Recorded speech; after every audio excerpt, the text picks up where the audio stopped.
Alors aujourd'hui, nous sommes le vendredi 24 avril. Dans cette vidéo, vous allez voir, donc on fait du français, vous allez voir la correction de l'exercice d'hier sur les fonctions dans les phrases. Et ensuite, on va passer à la nature des mots. On va analyser les phrases, on va prendre chaque mot et dire quelle est leur nature. Donc ne regardez pas cette vidéo en premier. Il faut d'abord regarder la vidéo du jeudi 23 avril en français. Parce que dans celle d'aujourd'hui, je donne les réponses de celle d'hier. Voilà, puisque c'est la correction.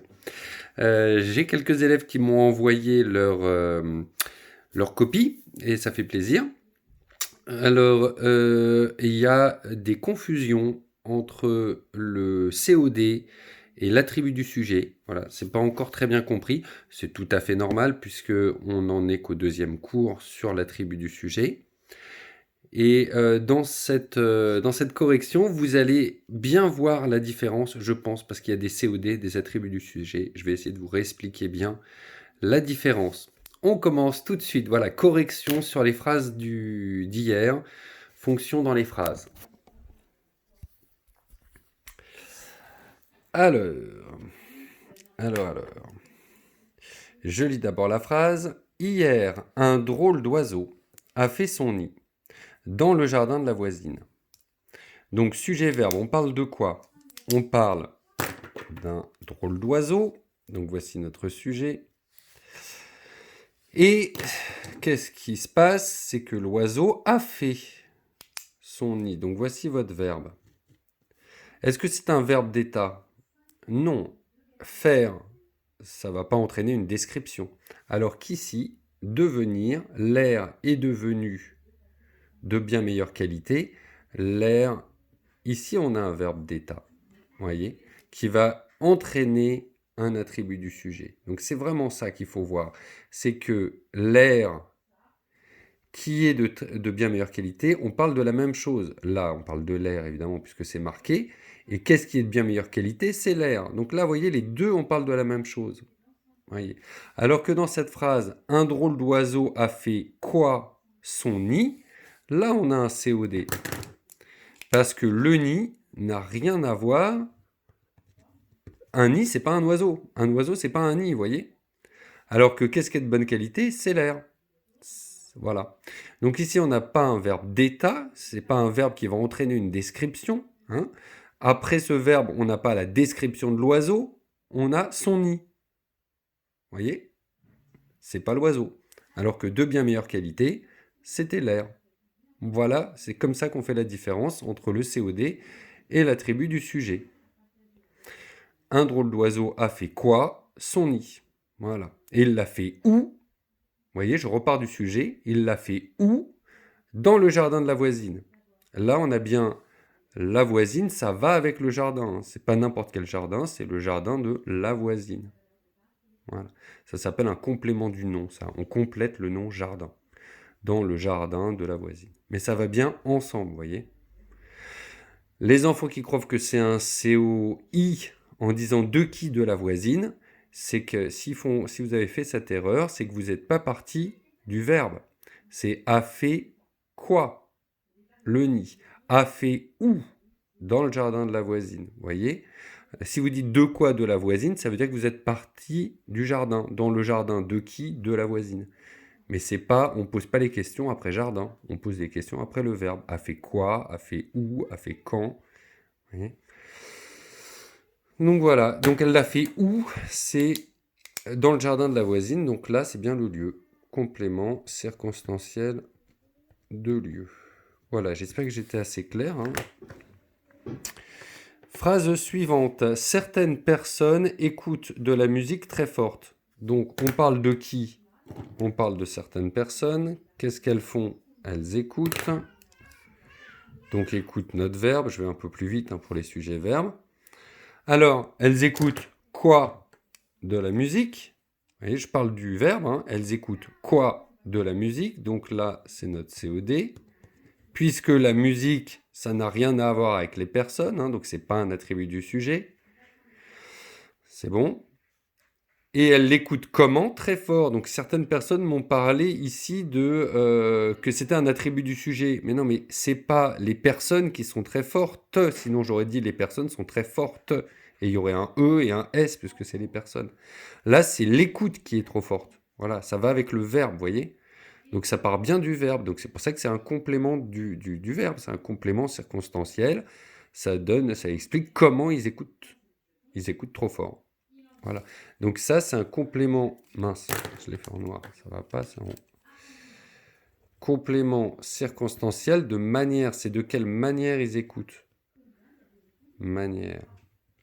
Voilà. Certaines personnes écoutent quoi? De la musique. Et ils l'écoutent comment? Ils l'écoutent trop fort. Très bien.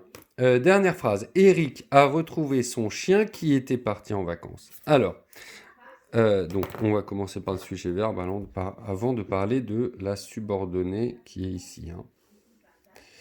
Alors, on parle de qui? On parle d'Eric. Qu'est-ce qui se passe avec Eric? Ben, il a retrouvé quoi? Son chien. Donc ici, COD.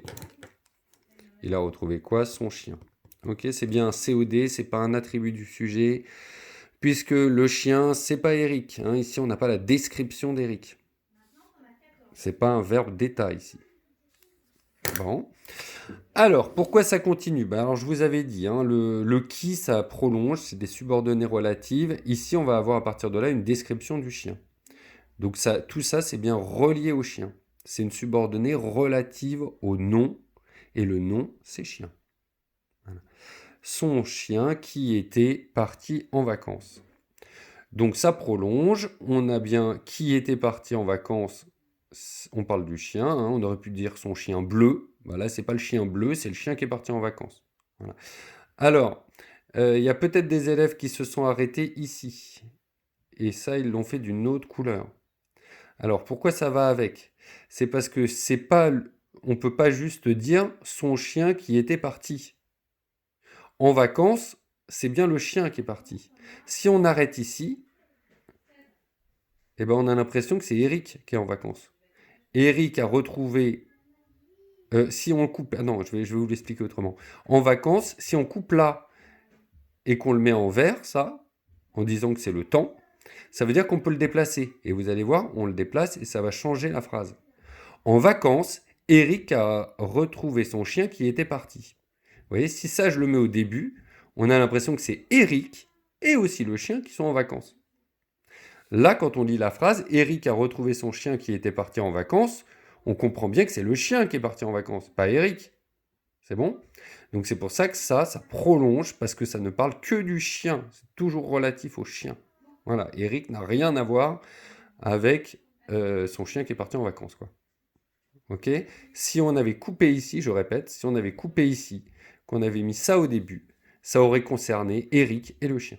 Là, on ne parle que du chien qui est parti en vacances. Voilà, donc ça va bien avec.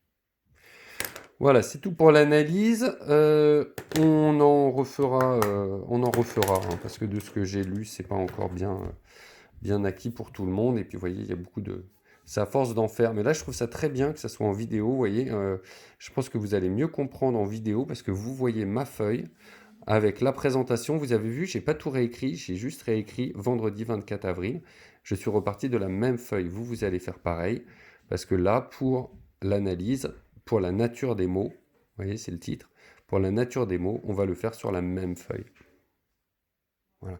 Donc là, ça permet que je vous montre bien comment on fait avec une vraie feuille, alors que quand on est en classe, sur le tableau, certains élèves ont plus de mal. Donc voilà, le bon côté du confinement, c'est que pour le français, c'est pas mal du tout. Alors, on passe à la nature des mots. Donc là, vous voyez, c'est chaque mot. C'est chaque mot qu'on va analyser. La nature, c'est la nature des mots. Donc là, c'est chaque mot. Et on ne parle plus des fonctions. Ça sera toujours... Ah, attention, là, le petit piège, le L apostrophe, il est bien différent de R. Donc pareil, hein, moi je fais la première, et vous ferez les autres. Et donc voilà, soit c'est vos parents qui corrigent, hein, soit c'est... S'ils ont un doute, il m'envoie par mail la copie et si c'est... Et donc moi je corrige, sauf si c'est tout bon, je vous dis que c'est tout bon. Voilà, donc j'ai entouré, voyez, tous les noms. Alors on va commencer par ceux que vous savez déjà, les plus faciles, le nom, les adjectifs, les verbes. Hein. Donc dans les rues désertes, ici, rue, hein, c'est le nom commun. Donc je mets juste un N.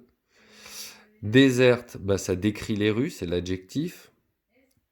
Je vais vite, hein, ça, hein, mais à chaque fois j'en reparle. Et les, c'est votre déterminant, hein, c'est un article défini, mais déterminant, ça me suffit. Déterminant. On reviendra après sur celui-là. Faisons d'abord tout ce qu'on est sûr. Ici, l'air, bon, bah encore le déterminant. R, c'est votre nom. Est devenu, donc là vous avez deux verbes. Je suis d'accord, tout ça c'est le verbe dans votre phrase. Dans votre phrase. Mais chacun de ces mots-là, c'est bien des verbes. Donc ici vous avez le verbe être, mais là qui sert d'auxiliaire. Dans la phrase il sert d'auxiliaire, mais en vrai de vrai c'est un verbe. Hein. Comme moi je suis un garçon, que je sois à l'école ou pas à l'école, je suis un garçon. Vous voyez. Alors que à l'école je suis un garçon, mais je suis le maître, c'est ma fonction.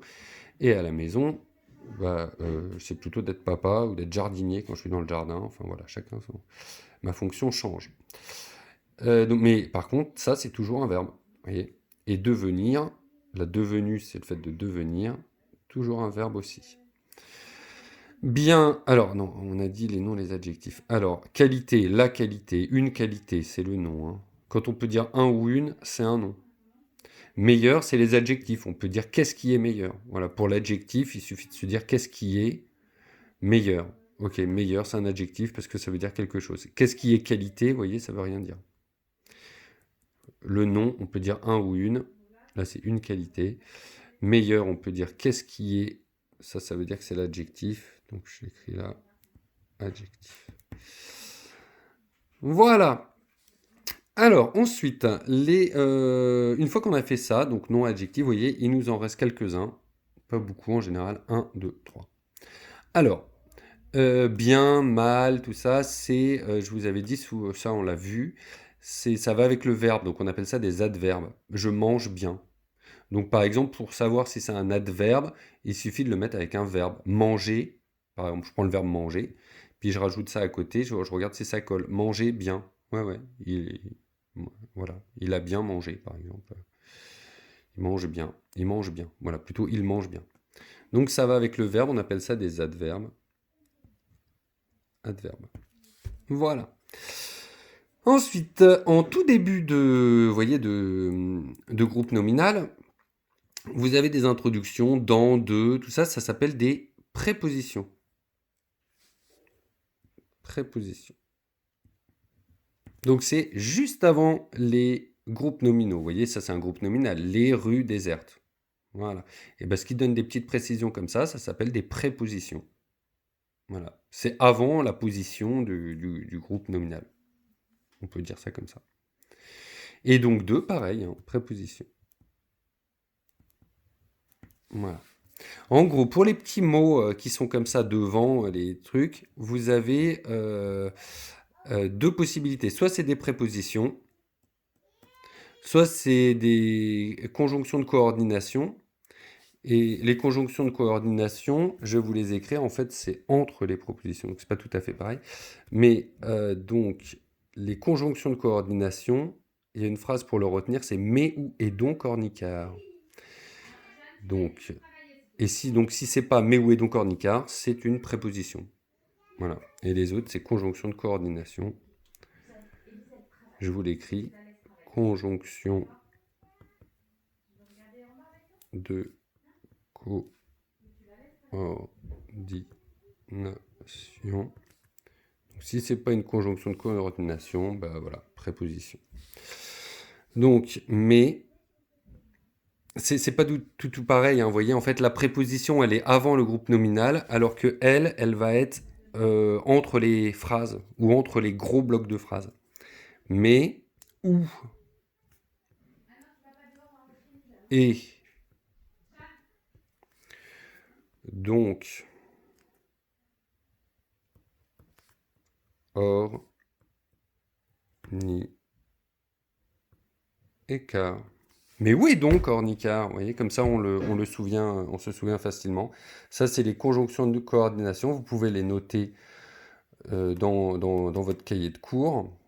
Là, avec le titre de ce cours, ça serait Nature des mots.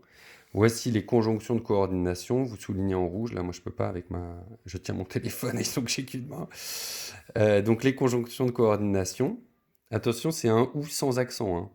C'est je suis content ou je suis pas content. Vous voyez, c'est le l'un ou l'autre. C'est pas le ou avec accent. Voilà. Et les prépositions, bah, vous pouvez déjà mettre qu'il y a dans, il y a de. Voilà. Et puis je vous laisse trouver les autres. Je vous souhaite une bonne journée, pas que de travail, mais en même temps, sachez que le travail, c'est un peu la vie. Et c'est bien comme ça. Voilà. Mais il faut voir le travail un peu comme des jeux. Allez, je vous souhaite une bonne journée. Je vous dis à tout à l'heure pour les maths.